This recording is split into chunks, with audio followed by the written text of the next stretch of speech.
والعاقبة للمتقين والصلاة والسلام على خير خلقه إمام الحرمين الشريفين محمد بن عبد الله عليه أفضل الصلاة والسلام وعلى آله وصحبه أما بعد. Ndugu zangu mashekhe, wahadhiri, maimamu na walimu wa madaris, vilevile kiongozi wetu katibu wa BAKWATA wa mkoa, tumekusanyika hapa kama tulivyoambiana kwamba tutakuwa na semina fupi kulingana na yale ambayo tumepata maelekezo na ukumbusho kutoka kwa ofisi ya Mheshimiwa Mufti. Lakini katika uzuri wa ufanyaji mambo na kama ilivyo ada yetu, na ukizingatia sisi ni mashekhe, hatuwezi tukaanza jambo bila kujielekeza kwa Mwenyezi Mungu Subhanahu wa Ta'ala. Kwa hiyo awali yote tutaanza kwa dua, baada ya dua tutaendelea na jambo letu ufunguzi na kuendelea na jambo letu insha Allah. Al-Fatiha. Bismillahirrahmanirrahim. Waumini wenzetu wa dini ya Kiislamu na hata wenzetu upande wa pili yanawafikia, kwa sababu ni mambo ambayo yana maslahi kwa nchi yetu. Ofisi ya Mheshimiwa Mufti imetutaka tuwe mara kwa mara tunakumbushana katika mambo tofauti kwa maslahi mapana ya nchi yetu, na mambo yenyewe haswa yanahusiana na masuala ya amani ya nchi, kwamba isiwe ni jambo la mlipuko, lakini liwe ni jambo endelevu za mara kwa mara. Sababu amani hata kama itapokuwa imepatikana na pametulia, lakini kuna baadhi ya mambo ambayo yanaweza yakajitokeza yakaondosha hiyo amani. Kwa hivyo lazima ziwepo jitihada za kufanya ili mambo hayo hata yakijitokeza na kujikuta mmejipanga, au jitihada za kufanya yasijitokeze kabisa. Mfano mambo ya ugaidi, tunaweza kufika mahala tukaona labda mambo hayo hayapo tena, yalishatokea siku za nyuma, hayawezi kutokea tena, lakini katika maisha ya mwanadamu na maisha yalivyo, mambo wakati fulani yanaweza yakajitokeza yakajirudia. Kwa hivyo ofisi ya Mheshimiwa Mufti imetutaka tuweze kukumbushana katika mambo tofauti, tuweze kufanya jitihada kuona kwamba tunashiriki ipasavyo katika kutetea amani ya nchi yetu, utulivu mpana wa nchi yetu tunashiriki katika kuulinda. Ndugu zangu, sisi kama Waislamu tunafahamu kabisa kwamba amani ni kitu ambacho kwa lugha labda ya Kizungu tungesema part and parcel, yani kiko pamoja na dini yetu. Huwezi ukautenganisha Uislamu na amani. Uislamu wenyewe ni amani. Mifumo na taratibu zetu imejaa masuala ya amani. Iwe katika salamu zetu tunasalimiana kwa kutakiana amani, iwe katika swala zetu tunaswali kwa kumaliza swala zetu kwa amani, assalamu alaikum, assalamu alaikum. Na baada ya hapo tunaomba dua ya amani, kumwomba Mwenyezi Mungu amani, na iwe Mwenyezi Mungu mwenyewe tunafahamu moja kati ya majina yake ni amani. Kwa hiyo amani imetuzunguka katika kila pembe, hakuna pahala ambapo sisi na amani tunatengana. Na hata Mwenyezi Mungu anatuambia kwamba hata pale ambapo wale ambao watawajalia kuingia peponi, na sisi tunaomba atujalie tuingie peponi, maamkizi yatakuwa ni amani. Watahiyatuhum yawma yalqawnahu fiha salam. Kwa hiyo amani ni kitu ambacho kipo na chenye nafasi kubwa sana ndani ya dini yetu. Kwa hiyo kama ni hivyo basi, haiwezi ikawa tu iko hivyo bila kuifanyia kazi, bila kukumbushana, bila kutilia msisitizo juu ya hiyo amani. Itakuwa amani imo katika dini lakini haitufaidishi. Ndio maana basi vitu kama hivi vinafanyika ili sasa hiyo amani iweze kutufaidisha. Na ndio maana hata Bwana Mtume sallallahu alaihi wasallam kwa maana ya amani akatupa hadithi pale aliyosema, man asbaha mu'minan mu'afa fi badani yajidu quta yawmi fakaannahu hasala ad-dunya bihadhafiriha. Yule ambaye ataamka asubuhi akiwa mwenye amani na vile vile mwenye afya njema, anapata riziki yake ya siku hiyo, basi mfano wake ni mfano wa mtu ambaye amepewa dunia nzima, yani vile vyote vilivyomo duniani, iwe madini, iwe mafuta, iwe gesi, iwe mazao, basi inakuwa yule mtu amepewa vyote. Hiyo ni kauli ya Mtume sallallahu alaihi wasallam, na kwamba wama yantiku anil hawa, yeye haongei kwa matamanio yake tu, anachoongea ni kitu sahihi ambacho Mwenyezi Mungu amemwamrisha na amemuongoza. Kwa hiyo analosema Mtume ni sahihi, alivyotoa mfano kwamba mtu ambaye anaamka katika hali ya amani, basi anakuwa kama kapewa dunia nzima. Makuraish katika liilafi Quraish ilafihim rihlata ash-shita'i was-sayf falyabudu rabb hadha al-bayt alladhi at'amahum min ju'i wa amanahum min khawf. Amewapa chakula, kwa chakula pia ni amani, kukiwa kuna njaa kunakuwa na mtafaruku, na akawapa amani kwa hofu, hamna vita, hamna nini, akawatuliza, kuwapa amani wapate utulivu.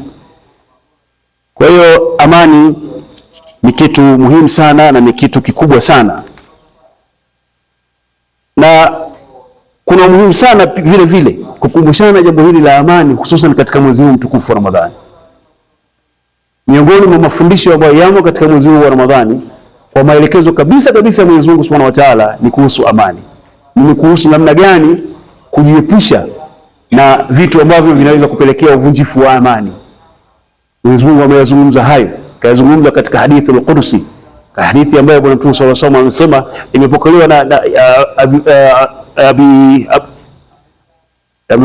Abu Lahab, sio Abu Lahab, Abu Huraira radhiallahu anhu amepokea hadithi hiyo.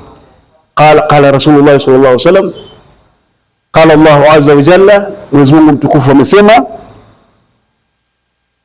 Hadithi ni ndefu, hatuna haja kusomea vipande vingine kwa sababu nyinyi mashehe mnajua Mwenyezi Mungu anaanza as-siyamu li. Kwa hiyo kipande kinasema wasiyamu junna, na somu ni ngao.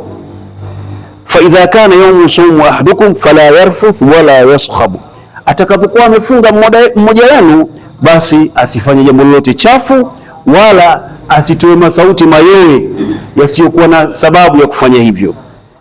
Mayowe mabaya tu yasiyokuwa na sababu ya kufanya hivyo. Anaweza kutoa mayowe mtu labda kafamiwa, labda kuna moto au kuna nini, lakini mayowe yasiyokuwa na sababu asifanye hivyo. Fa in sabahu ahadun au qatalahu falyaqul inni saimun. Na pale ambapo itatokea mtu anamfanyia uadui, ima wa ugomvi au kutaka kumuua au chochote kile ambacho ni cha uadui mbaya, basi aseme inni saimun, mimi nimefunga. Hadithi hii, hadithi al-Qudsi, inaashiria au inatuongoza namna gani ya kuepuka uadui, namna gani ya kuepuka magomvi, kujiweka mbali na magomvi, kujiweka mbali na husuma, na kwamba kama tunavyojua yale tunayofundishwa ndani ya mwezi wa Ramadhani, maana yake ni kwamba tutoke nayo katika miezi isiyokuwa ya Ramadhani tukayafanyie kazi. Kwa hiyo tulipopewa hadithi hii, hadithi al-Qudsi na Mwenyezi Mungu Subhanahu wa Ta'ala, ni kwamba Mwenyezi Mungu pamoja na mengi ambayo tunayozungumza mara kwa mara, kwamba Ramadhani inatufundisha subira, inatufundisha upendo, mshikamano, mahusiano mazuri, kusaidizana, kwa maana kuwasaidia mayatima, wajane, maskini, walemavu na vinginevyo. Lakini hadithi hii inaashiria kwamba Ramadhani pia ni fundisho tosha kwa ajili ya kumweka mtu katika namna ambayo ataepukana na mambo ya uadui, mambo ya husuma, mambo ya ubaya.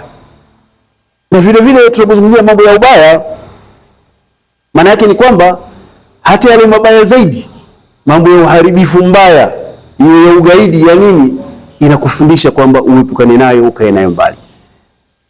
Na tunapozungumza hapa, tunazungumza na walimu wa madaris, mashehe na wahadhiri. Lengo ni nini? Lengo ni kwamba tufikishe ujumbe huu kwa wale ambao wako nyuma yetu. Tumeshuhudia miaka ya nyuma vijana wadogo wamejiingiza katika mambo hayo ya ugaidi. Sasa ukijaribu kuangalia, unaona labda kuna kitu kilikosewa. Sasa kama kuna kitu kilikosewa, lazima tufike pahala tujaribu kupambania kwamba kile kitu kisiwepo tena. Ni kwamba tufikishe kwao vijana wadogo na Waislamu wenzetu wengine, kuelekeza Uislamu sahihi.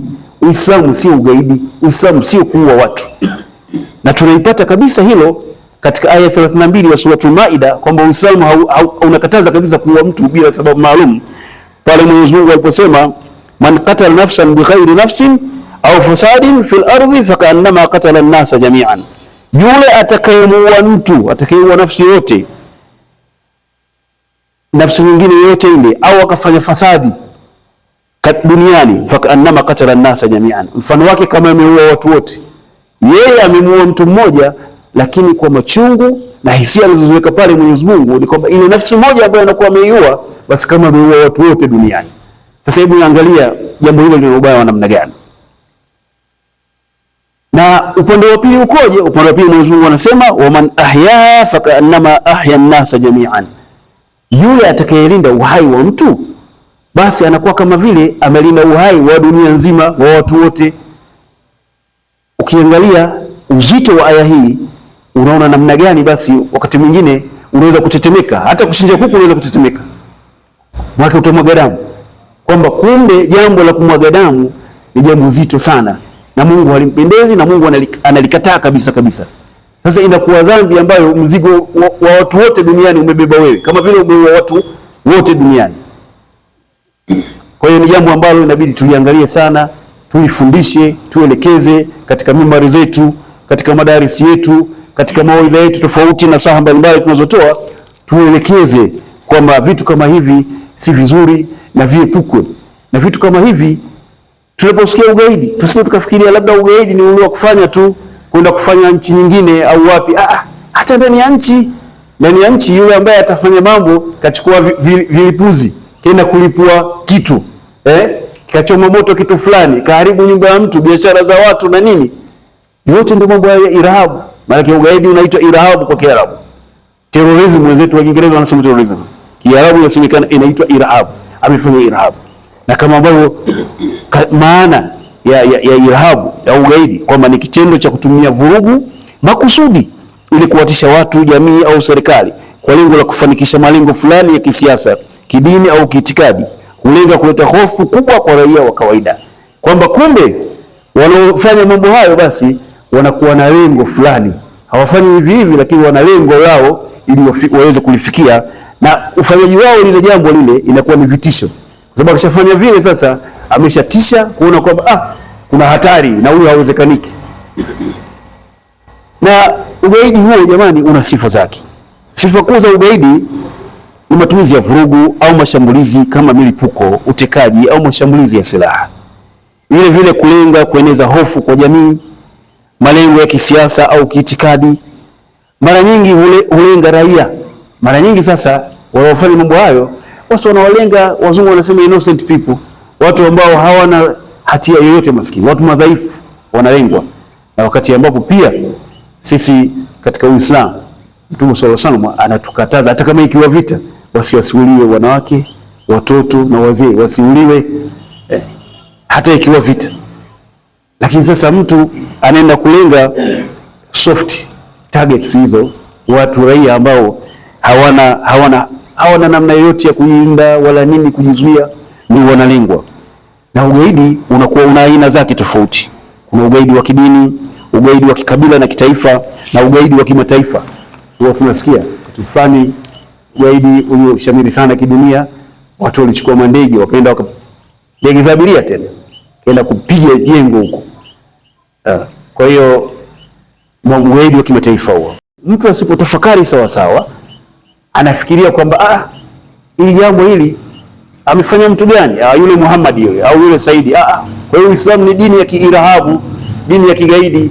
Uislamu na ugaidi ni vitu viwili mbalimbali tofauti kabisa. Mshaka wangu nimeyazungumza hayo, lakini ni kama nimetoa kionjo tu. Nimetoa kionjo kwamba kutoa picha kwamba yapi ambayo tutayazungumza sisi hapa katika ukaaji wetu hapa ni hayo, na hata kama itakuwa mengine zaidi, lakini zaidi tunalenga katika mambo hayo. Na baada hayo niliyosema, ikiwa kama ufunguzi, nitamke rasmi kwamba semina yetu hii sasa tumeifungua, na baada ya mimi kumaliza kuzungumza hapa sasa hivi kadhi wetu wa mkoa Sheikh Hassan Barazi naye atachukua nafasi kuweza kuzungumza, na kisha tutaendelea hivyo hivyo, hatutachukua muda mrefu sana. Baadaye nadhani semina yetu fupi itakuwa imekamilika inshallah. Karibu Sheikh. Rahim. Alhamdulillahi alladhi hadana lihadha wama kunna linahtadiya laula an hadana Allah, wassalatu wassalamu ala rasulillahi sallallahu alayhi wa ala alihi wa sahbihi wa man tamassaka bisunnatihi ila yaumi dini, amma ba'd. Mheshimiwa Shekhe wa mkoa, ndugu yangu Shekhe Msafiri Ayasi Njarambaha, Mheshimiwa Katibu wa BAKWATA mkoa kaka yangu Shekhe Mtawa Kapalata, Mheshimiwa Mwenyekiti wa Umoja wa Walimu Shekhe Twaha Maria, Mheshimiwa Mkurugenzi wa Sabili Foundation upande wa dawa ndugu yangu Shekhe Humeidi, msaidizi wa imamu wa msikiti mkuu Sheikh Muhammad Zonga, samahani kwa kusahau itifaki Shekhe wa wilaya Shekhe Abdallah Yondo, ndugu zangu wote tuliohudhuria kwa itifaki, assalamu alaikum wa rahmatullahi wa barakatuh. Wa alaikum salam wa rahmatullahi wa barakatuh. Mheshimiwa Shekhe, wakati naangalia hao wazungumzaji nimemkumbuka mtu mmoja anaitwa Sheikh Haji, ana ndevu za rangi. Shekhe huyu ndiyo mtu wa kwanza kunipa membari katika mkoa wa Mbeya kuzungumza Ijumaa. Takbir, takbir. Ilikuwa mwaka 2002. Baada ya hapo hata Soweto wakaniona, namshukuru Mungu leo niko hapa. Lakini kubwa ni kushukuru sana kwa mada ambayo umezungumza, ambayo ni kuhusiana na amani, kwamba tunatakiwa tuihubiri amani, na kuihubiri amani kwa sisi Waislamu ni faradhi, tena ni faradhi aini. Kila mtu anatakiwa ihubiri amani kwa nafasi yake. Lakini kwa sisi viongozi ambao ni viongozi kwenye maeneo yetu, tukiwepo walimu, maimamu, mashekhe, sisi tuna nafasi ile maalum kwamba kullukum ra'i wa kullukum mas'ulun an raiyatihi, kila mtu ni mchunga na kila mchunga ataulizwa juu ya kile alichokichunga. Kwenye hadithi ile inafika sehemu inasema wal imamu ra'i, na imamu naye ni mchunga, wa huwa mas'ulun an raiyatihi, naye ataulizwa juu ya wale aliowaongoza. Kwa hiyo kuwaongoza katika amani ni wajibu wetu, na hili ni jambo la msingi. Lakini Shekhe, umeniachia kipengele cha pili katika kuzungumza, ambacho ni kuzungumza ugaidi. Ugaidi ni nini? Ugaidi kwa Kiarabu tunasema irhabu, na irhabu inatokana na kitenzi kinachosema rahiba yarhabu rahabatan, yani kitisho, hofu na kuogopesha watu. Na neno hili la Kiarabu kwenye Kiingereza ndio hivyo, Shekhe ametukumbusha hapa, inaitwa terrorism, yani kitisho.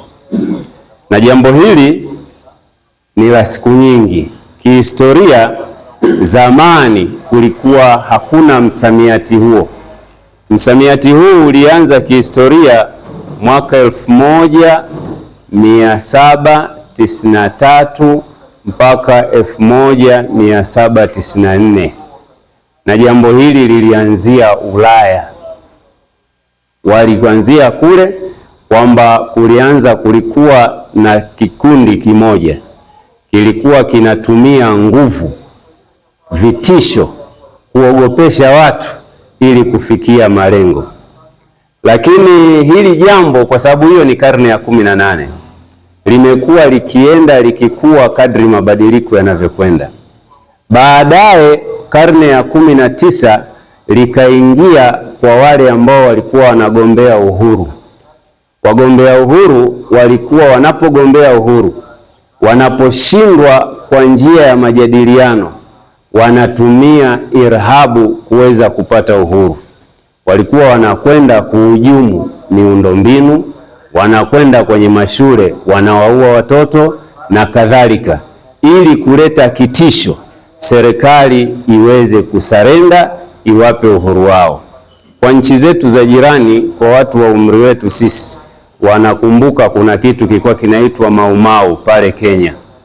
Watu walikuwa wanahujumu mpaka Mwingereza aliondoka, njia iliyotumika ilikuwa hii ya irhabu.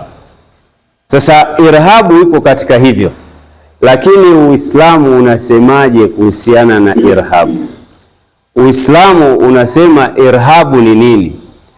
Istimalu al-unfi au tahdidi bihi liitharati al-khawfi baina an-nasi litahqiqi al-ahdafi siyasiya au dinia au ghairi dhalik. Irhabu ni nini? Irhabu ni kutumia al-unuf, kutumia kutisha, kutumia hofu, lakini vile vile na kutumia vurugu. Vurugu hiyo kuitumia katika mazingira gani? Katika kuwatisha watu, katika kuwatisha vile, lakini kwa malengo maalum, kwamba anatumia hofu, vurugu, kutisha watu ili afikie malengo. Malengo yanaweza kuwa ya kisiasa au yakawa malengo ya kidini au malengo mengine yoyote. Na mifano ya irhabu au hiyo ugaidi ni kwamba, kwa mfano ugaidi anaweza mtu akaingia, kwa mfano kisiasa, anapanda kwenye basi lina wanafunzi analipua, au anaweza kwenda kwenye treni akavaa bomu akajiripua, au anaweza kwenda airport pale akaingiza akafweka kitu kikaingia kwenye ndege ikapanda. Hiyo ndio irhabu, yaani kutumia vurugu, hofu, kuweza kuwatisha watu waweze, lakini kwa maslahi yenyewe yanaweza kuwa ya kisiasa au dini.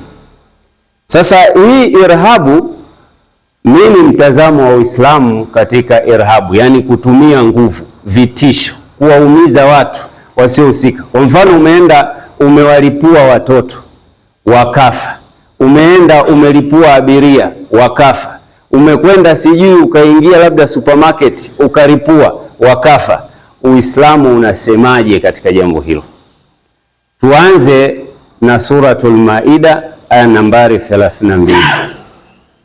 Mwenyezi Mungu mtukufu katika Suratul Maida aya 32, katika kuzungumzia irhabu, kwa sababu unaua watu, anasema man qatala nafsan bighairi nafsin fakaannama au fasadin fil ardhi fakaannama qatala an-nasa jamia wa man ahyaa fakaannama ahyaa an-nas jamia, kwamba mwenye kuua watu, man qatala nafsan, tena amesema nafsi.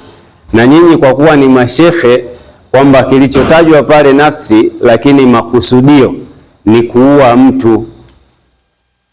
Man qatala nafsan, mwenye kuua nafsi, bighairi nafsi, bila ya kuwa ile nafsi imeua, au fasadin fil ardi, au akafanya ufisadi katika ardhi, ufisadi huko mwingi, faka annama qatala nasa jamia, anakuwa kama ameua watu wote. Hili jambo Mwenyezi Mungu, kuua mtu mmoja tu ambaye yule mtu hakustahiki kufa, basi Uislamu unapinga kitendo hicho, na sababu yake inakuwa kama mtu ameua watu wote. Mwenyezi Mungu atuhifadhi tusifanye hivyo. Na pale akasema au fasadi au ufisadi. Ufisadi tunafahamu, ufisadi ni uharibifu, na uharibifu huko mwingi. Uko uharibifu wa maneno, uko uharibifu wa vitendo, uko uharibifu mbalimbali. Kwa mfano, watu wengi wanagombana katika miji kwa uharibifu. Uharibifu vipi? Wa maneno. Mwenyezi Mungu Subhanahu wa Ta'ala anasema katika Suratul Hujurat aya nambari 6, anasema ya ayyuhalladhina amanu in ja'akum fasiqun binaba'in fatabayyan an tusibu qauman bijahalatin fatusbihu ala ma fa'altum nadimin. Enyi mlioamini, akikujieni mtu na taarifa zikawa za anakuambieni fulani kafanya hivi, fulani kafanya hivi, fanya ufisadi ukatengeneza fitna kwa mtu, basi wewe ni faka annama qatala nasa jamia, ni kana kwamba umeua watu wote. Mwenyezi Mungu atuhifadhi na hilo. Lakini vile vile Mwenyezi Mungu anasema katika Suratul Bakara aya nambari nambari 190. Mwenyezi Mungu anasema waqatilu fi sabilillahi wala ta'tadu inna Allaha la yuhibbul mu'tadin. Anasema Mwenyezi Mungu kutuhusia, yani tena katika jambo la vita, anasema waqatilu fi sabilillahi, piganeni katika njia ya Mwenyezi Mungu, wala ta'tadu, wala msichupe mipaka, inna Allaha la yuhibbul mu'tadin, Mwenyezi Mungu hawapendi watu ambao wanachupa mipaka. Ndugu zangu Waislamu, irhabu ni kuchupa mipaka, kwenda kumuua mtu ambaye hausiki, mtu ambaye hajakosea, huku ni kuchupa mipaka. Ukifikiria hili ni kana kwamba wewe umepanda gari na ushe wako, umepanda gari akaingia irhabu akakuua, hivi amekutendea haki? Anakuwa hajakutendea haki. Mashehe nauliza, atakuwa amekutendea haki? Hajakutendea haki. Sasa ikiwa wewe akikuua kwa kosa la serikali, akikuua wewe, hajakutendea haki, kwa nini wewe una haki ya kumuua wewe? Huna haki hiyo. Ndio maana Mwenyezi Mungu akasema kwamba waqatilu fi sabilillahi, piganieni katika dini ya Mwenyezi Mungu, wala ta'tadu, wala msichupe mipaka, inna Allaha la yuhibbu almu'tadin. Ndugu zangu Waislamu, katika jambo hili Bwana Mtume Muhammadin sallallahu alaihi wasallam naye amelizungumza kuonesha kwamba hili jambo halifai na halitakiwi katika Uislamu. Akasema Mtume Muhammadin sallallahu alaihi wasallam kuhusiana na kuua mtu, akasema la zawalu dunya ahwan min qatli rajulin muslimin, yani kuondoka dunia yote, yani ikaondoka hii dunia ikaondolewa, ahwanu inda Allahi min qatli rajulin muslimin, ni vizuri, yani ni ahwan. Shezonga anatikisa kichwa kwa sababu anajua hii ni ismu tafdhili, kwamba ahwanu yani ni rahisi zaidi kule hivi, tufanyana min, kuliko kumuua mtu mmoja Muislamu. Kwa hiyo hii ina maana kwamba jambo hili la irhabu, endapo utasababisha kufa Muislamu mmoja, basi ni afadhali ungeiondoa dunia yote, kwa maneno ya Bwana Mtume Muhammadin sallallahu alaihi wasallam. Mbona wengine hamsemi sallallahu alaihi wasallam? Na si ndio mashekhi? Mtume Muhammadin anasema raghima anfu rajulin, yuko pamoja, ameangamia mtu, ameangukia pua, dhukirtu indahu wa lam yusalli alayya, tumsalie Mtume. Kwa hiyo Mtume sasa anasema la zawalu dunya ahwanu inda Allahi min qatli rajulin muslimin, kuliko kumuua mtu Muislamu. Hii inaonesha kwamba hawa irhabu wanapata dhambi kubwa sana. Kitendo cha kuua watu wengi kwa sababu tu ya malengo ima ya kidini au ya kisiasa ni kosa kubwa sana.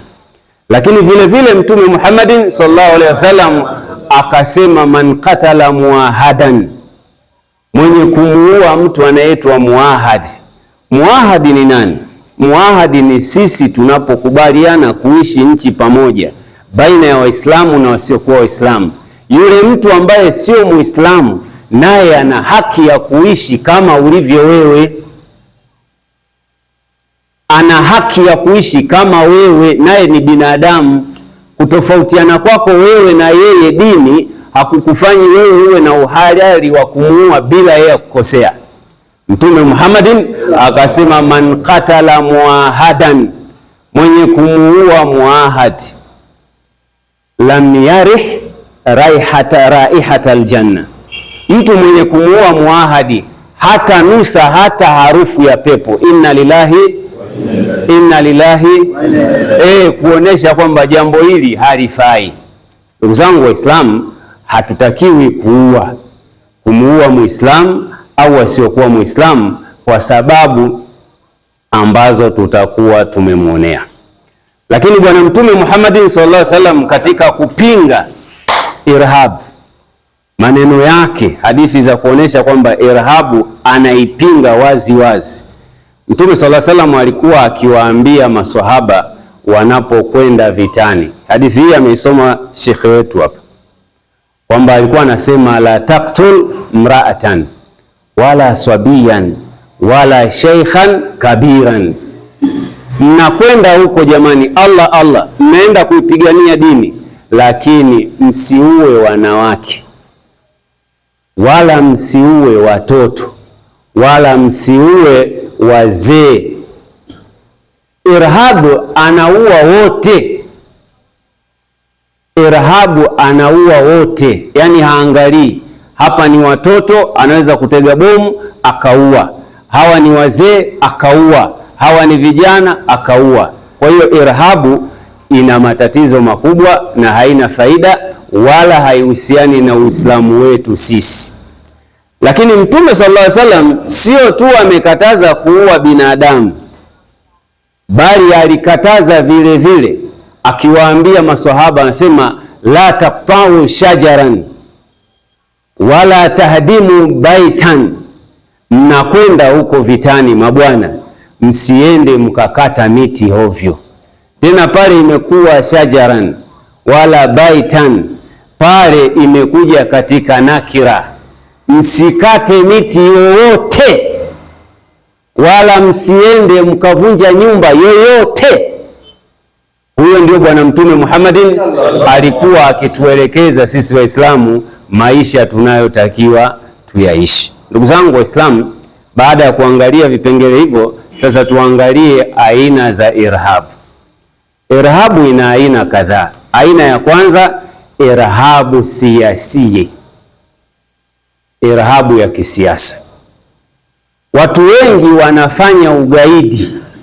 wanafanya ugaidi kwa sababu za kisiasa. Na ugaidi wa kisiasa ni vipi? Ni hivi, kupambana na serikali, anakwenda kuharibu maslahi ya serikali au ya wananchi ili watu wachukie, waweze kuichukia serikali.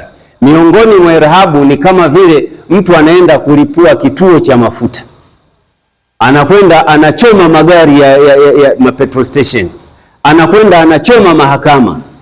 Hii ni irhabu ya kisiasa, na irhabu hii ya kisiasa ina sababu zake. Tumsalie Mtume, tumsalie Mtume.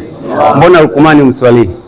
Takbir, takbir, au niseme na Yahya takbir. Tuko pamoja?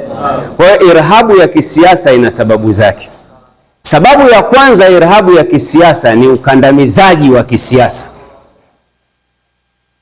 Wale wenye mamlaka wanapowanyima fursa wale watu ambao wanaongozwa, inafika mahala wanaamua kwa maksudi kufanya irhabu, kufanya irhabu.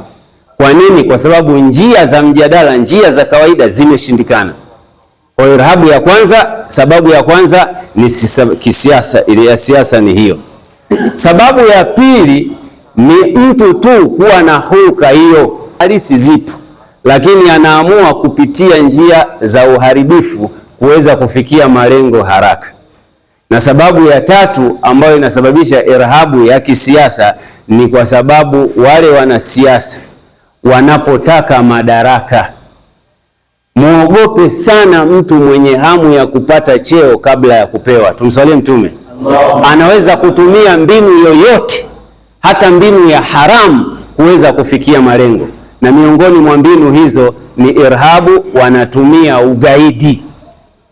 Anaweza kuua watu, anaweza kumpa mtu sumu, anaweza kufanya chochote ili tu yeye afikie malengo. Mwenyezi Mungu atuhifadhi. Mwenyezi Mungu atuondolee tamaa ya vyeo kiasi hicho. Mwenyezi Mungu atufaye. Lakini irhabu ya pili ni irhabu dinia, ni irhabu ya kidini. Ndugu zangu Waislamu, kuna watu wanafanya ugaidi kwa jina la dini. Yaani anafanya vitu ili dini yake iende mbele. Inna lillahi. Na haya kwetu sisi yako kote, wala yako kwenye Uislamu na Ukristo.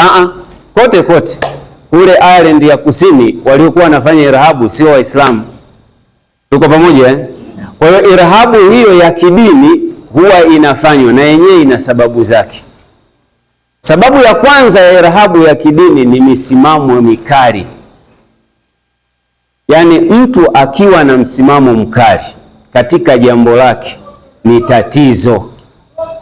Na ndio maana kule Azhari, tumsalie Mtume, tumsalie Mtume. Kule Azhari ukija na jaziba zako, ukija na papara zako, wakakuona huyu ana tatarufi, ana misimamo mikali, uondoki na cheti chao. Tumsalie Mtume, tumsalie Mtume. Utakaa hata miaka 20 utakuwa unadunda tu mpaka urekebike, uwe na adabu kama watu wengine. Takbir, takbir, ndio utaweza kutoka na cheti chao. Ukiona mtu amerudi na gamba la Azhari, tabia yake amepimwa. Tuko pamoja? Kwa jambo la kwanza, extremisti ni mtu kuwa na msimamo mkali. Misimamo mikali ya dini ina sababu zake. Wakati mwingine mtu jahili tu, inna lillahi inna lillahi, yani ameelewa dini kitofauti.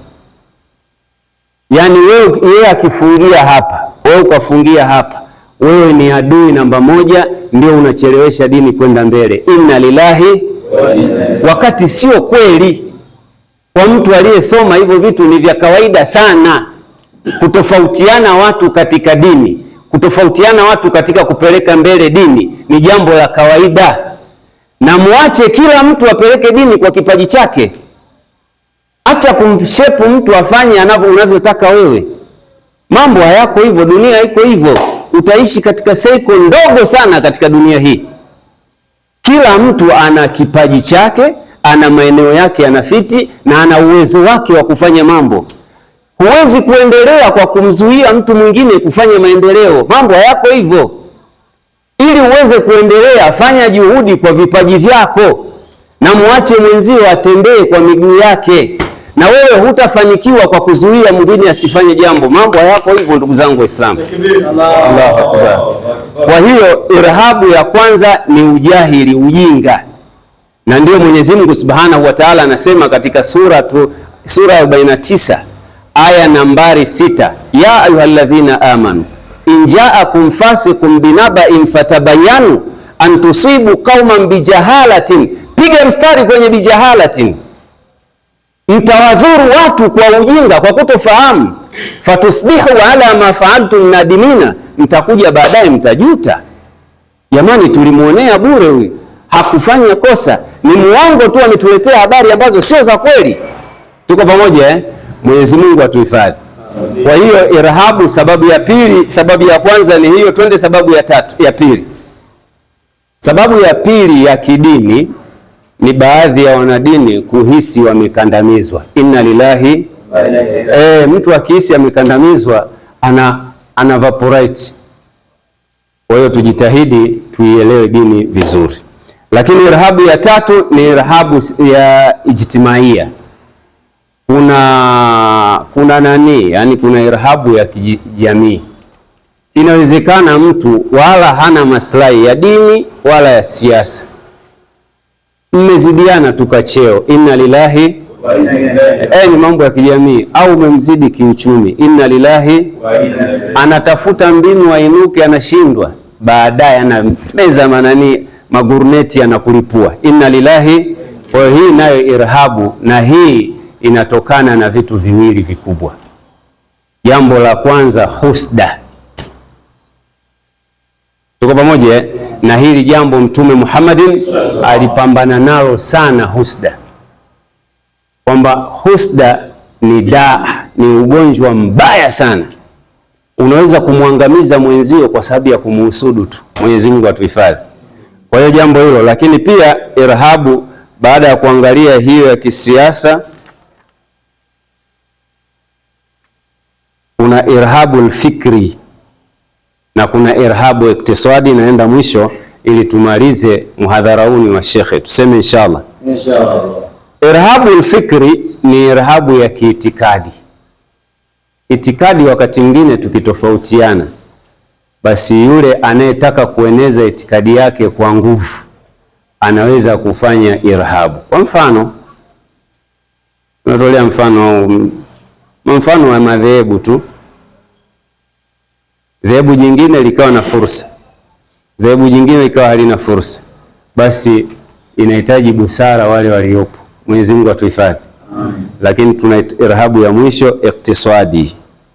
iktisadi nayo kuna irhabu iktisadi, yani uchumi. Uchumi nao huo wakati mwingine unaleta mambo ya ugaidi. Mwenyezi Mungu atuhifadhi.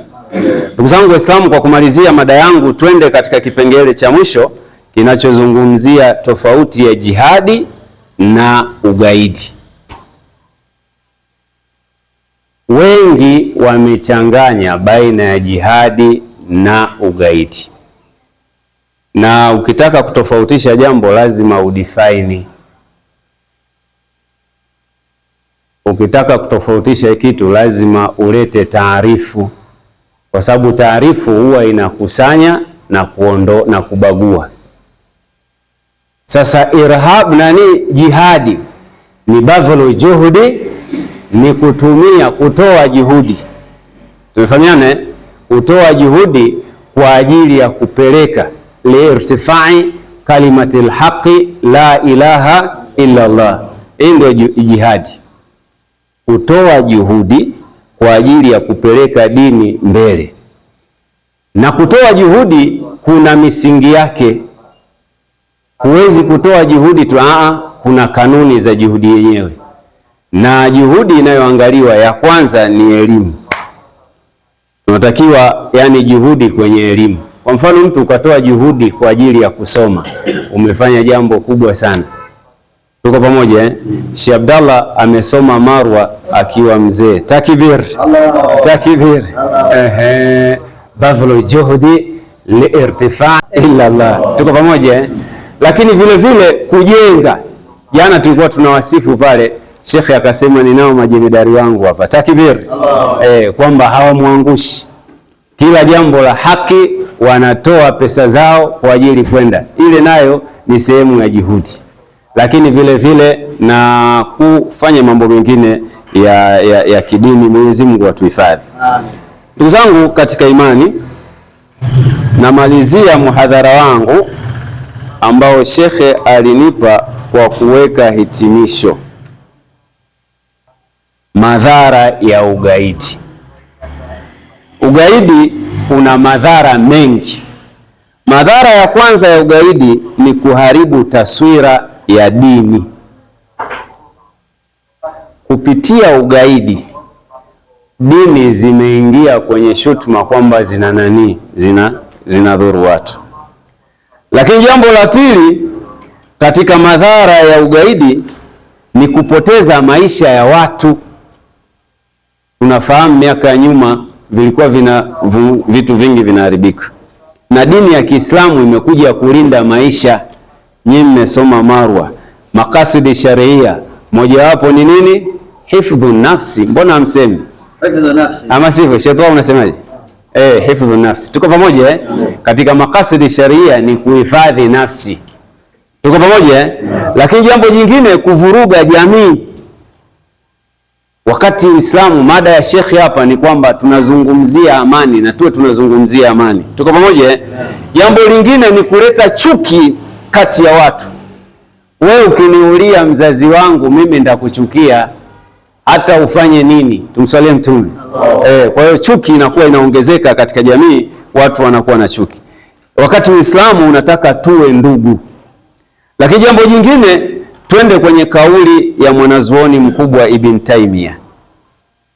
Ibn Taymiyyah anasema inna Allaha la yuqimu dawlata al-adila, inna Allaha yuqimu dawlata al-adila walau kana kafir.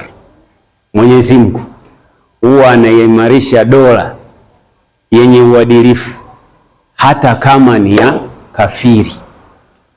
Lakini akasema wala yuqimu dawlata adh-dhalima wa in kanat muslima, na Mwenyezi Mungu haiweki kudumu dola ya kidhalimu hata kama dola hiyo ni ya Muislamu. Tuko pamoja Kwa hiyo Uislamu unatutaka tuwe katika hali hiyo, tusiwe katika mambo haya. Miongoni mwa madhara ya irhabu hapa Tanzania, mtakumbuka kabla ya mwaka 98 kulipuliwa ubalozi ule wa Marekani pale Dar es Salaam, ambao siku moja ulilipuliwa ubalozi wa Marekani na wengine ukalipuliwa kule Nairobi. Mwaka 2002 Tanzania ilipitisha sheria ya ugaidi. Baada ya kupitishwa sheria ile, madhara yake watu tumeumia sana. Miongoni, kwa sababu sheria ile ina mambo mengi. Tuko pamoja? Kwa hiyo tumeumia sana. Kwa hiyo ndugu zangu Waislamu, ugaidi ni kitu kibaya na ni kitu ambacho tumekiona kinapatikanaje, na mwisho kabisa ni kwamba sisi mashekhi tunatakiwa tupambane nao. Kwa nini?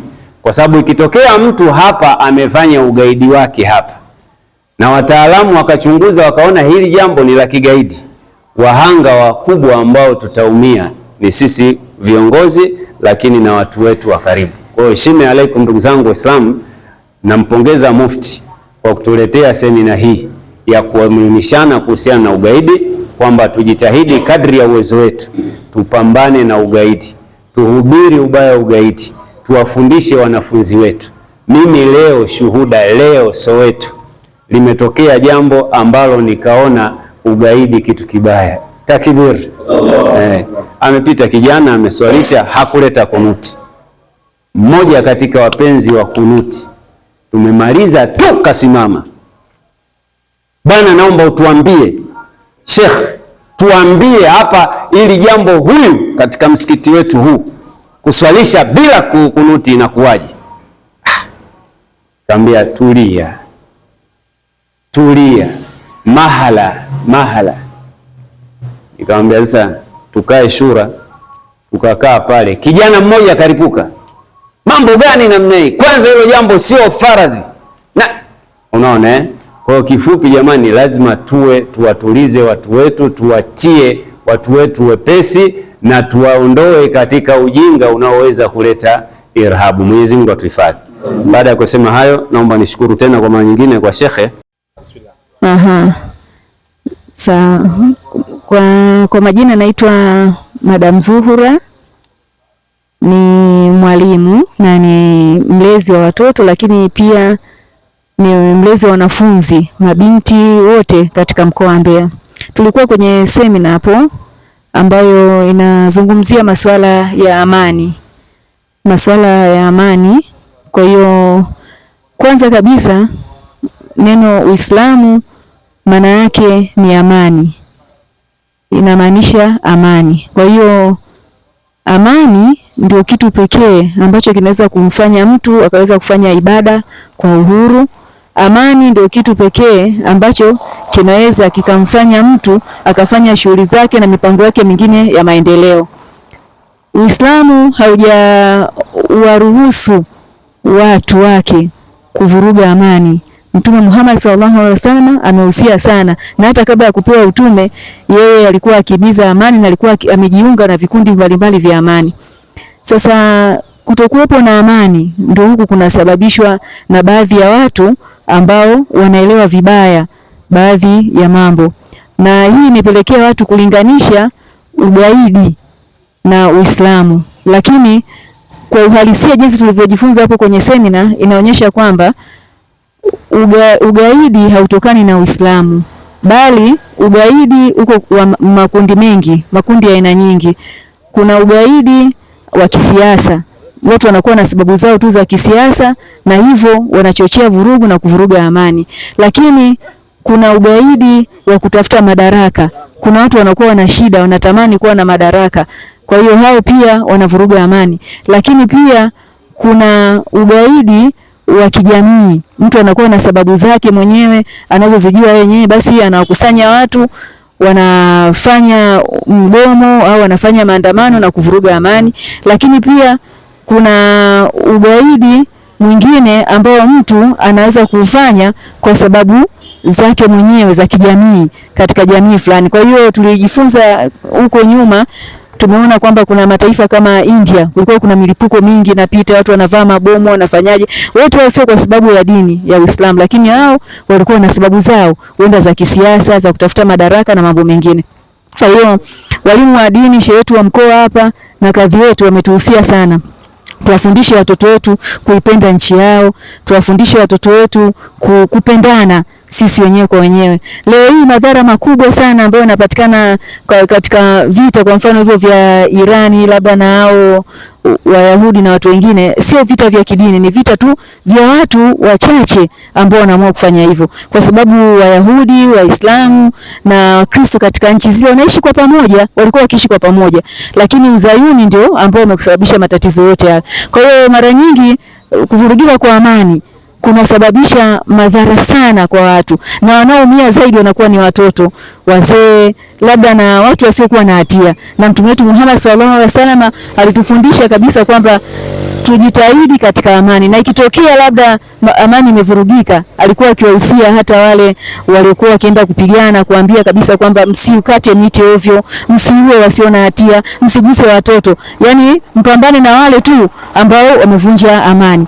Lakini pia kadhi alitusitizia kabisa kwamba Mtume wetu Muhammad sallallahu alaihi wasallam alitufundisha kwamba taifa lolote ambalo litakuwa litendi haki, Mwenyezi Mungu hawezi kulisimamia hata kama litakuwa ni la Waislamu. Lakini taifa lolote ambalo litatenda haki hata kama sio la Waislamu, Mwenyezi Mungu atakuwa upande wake, kwa sababu Mwenyezi Mungu amehusia sana uadilifu, amehusia sana amani na upendo kwa watu wote, na hahitaji damu yote kumwagika, kwa sababu endapo kutakuwa kuna matatizo, watu watagombana, hata amani ya kufanya ibada inakuwa pia hamna. Kwa hiyo pamoja na hayo tumejifunza mambo mengi sana. Bismillahirrahmanirrahim. Kwa majina naitwa Musa Abdalla Ismaili, ni mwenyekiti halmashauri BAKWATA mkoa wa Mbeya. Kama ambavyo tunavyojua katika dunia, kitu cha kwanza kabisa ambacho tunachotakiwa tuishi nacho kwanza ni ibada, kumjua Mwenyezi Mungu. Lakini jambo la pili tunatakiwa tuizungumze, tuihubiri na tuishi nayo amani. Sababu amani ndiyo kila kitu. Bila kuwa na amani hatuwezi kufanya ibada, bila kuwa na amani hatuwezi kuendesha maisha yetu, lakini bila kuwa na amani hatuwezi hata sisi wenyewe kuwa na familia zilizokuwa bora. Kwa hiyo amani ni kitu cha msingi sana. Amani ni jambo ambalo linatawala maisha yetu. Kwa hiyo niwaombe tu Waislamu na wale wasiokuwa Waislamu, tunapozungumzia amani isiwe ni katika itikadi, iwe ni ya kidini, iwe ni ya kikabila, iwe ni ya kijamii. Amani inatakiwa ihubiriwe katika mazingira yetu yote yanayotuzunguka, kwa sababu amani ndio tunatakiwa itusaidie sisi kutuweka katika maisha yetu na tuendelee kumtambua Mwenyezi Mungu na maisha yetu yataenda.